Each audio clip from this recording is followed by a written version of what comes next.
So, healthcare is back on the ballot now.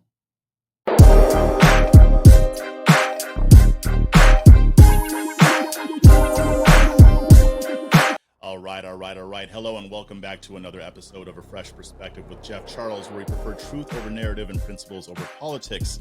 And today, we're going to dive into something that always gets the political world riled up: healthcare. Let's do it. Both Kamala Harris and JD Vance had some things to say about healthcare that were quite interesting, but if you've been watching me, you kind of already know where I'm going with it, right? But before I get into all that, you already know what to do.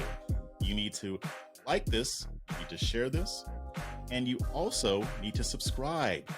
Smash that subscribe button as if it were a government regulation that you hate. And you hate all of them if you're watching this. So anyway, also check out my Substack, Chasing Liberty. You can access that at libertychasers.com. Become a subscriber there, support my work. I highly appreciate it. Now, let's go ahead. You know that one thing that we only seem to care about when an election rolls around, that one thing that we don't normally care about, but when it's time for an election, we do care about it. That kind of goes for everything, doesn't it? But this time I'm talking about healthcare. Apparently, it's back on the ballot, according to Vice President Kamala Harris, as if we needed more reminders that politicians are experts at recycling wedge issues. Now, here's the thing. Kamala Harris and her campaign are telling us that healthcare is back on the ballot, and I guess it wasn't enough that the last decade has been spent watching the government trying and failing to fix our ridiculously absurd healthcare system. But now, with Trump and JD Vance taking a crack at it, Democrats are all like, oh, this again. Okay. Yeah, I forgot about that. Wow. Okay. Anyway, so I'll start with JD Vance. He is Trump's running mate, and he floated the idea of bringing back those high-risk insurance for folks who have pre-existing conditions. Now, these would obviously be subsidized by the state because why not, of course. And here's the thing. It's basically trying to dig up resurrect parts of the Affordable Care Act, or Obamacare, and bring back something that we already know doesn't work. But on the other hand, we've got Black Hillary, Kamala Harris. The vice president and her crew want to take this old debate and run with it because they know it's a surefire way to score some sympathy points. Now, Vance is supposedly going back to freedom of choice and promising to give us healthcare choices, which in Republican speak basically means we get to choose between going broke from premiums or hoping we never get sick. It's like the Hunger Games, but for your health insurance. Because we know that Republicans aren't going to do anything on healthcare. They've had the opportunity several times, and they said, oh, well, we were just kidding. We weren't really going to do anything about that. When politicians talk about choice, especially, Republicans, they say, good luck, you're on your own. It's kind of like when your mom asks you, do you want to choose between Brussels sprouts or okra? Yeah, it's a choice, but you're not winning either way. Now, to be fair, there are some Republicans who actually do want to get the government out of healthcare. Just not very many of them. Matter of fact, there's probably only one, Thomas Massey. Anyway, but here's what neither side is addressing. Both Democrats and Republicans think that the solution to this mess is just more government involvement. Kamala Harris wants to expand the government's role in healthcare even beyond what it already is. Now, we know what she said in the past. She wants universal healthcare. She wants to get rid of private insurance companies. She's backed off of that for this election, but we all know she's lying.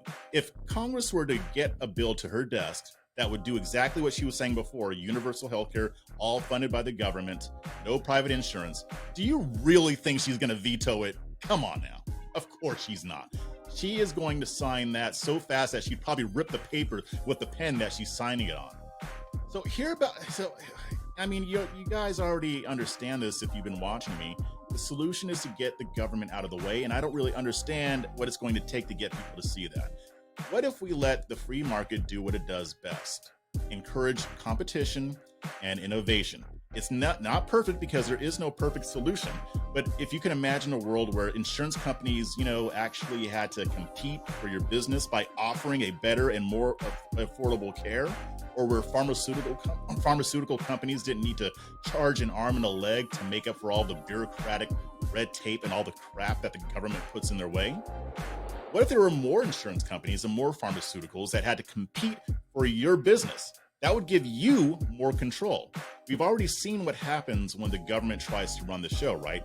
We've got skyrocketing costs. We pay more for healthcare than any other developed nation.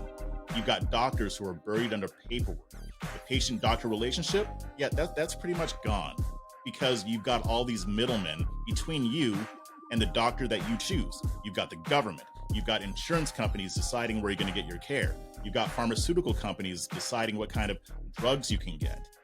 We've got to stop pretending like the government can fix this.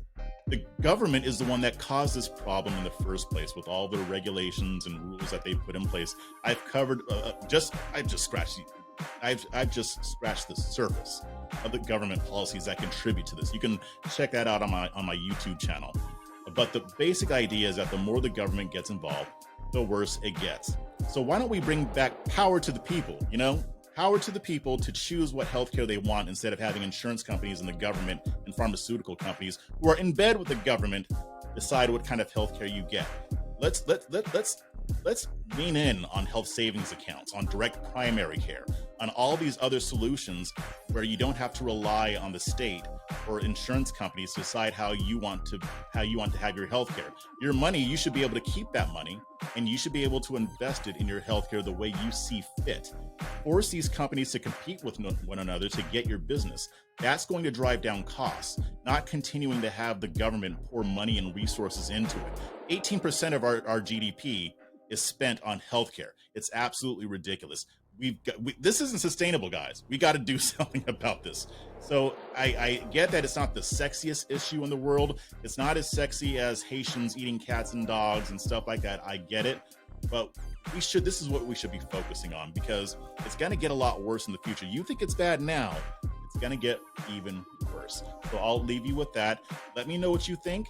Give me your thoughts. And until next time, stay free, stay principled, and most importantly, stay ungovernable.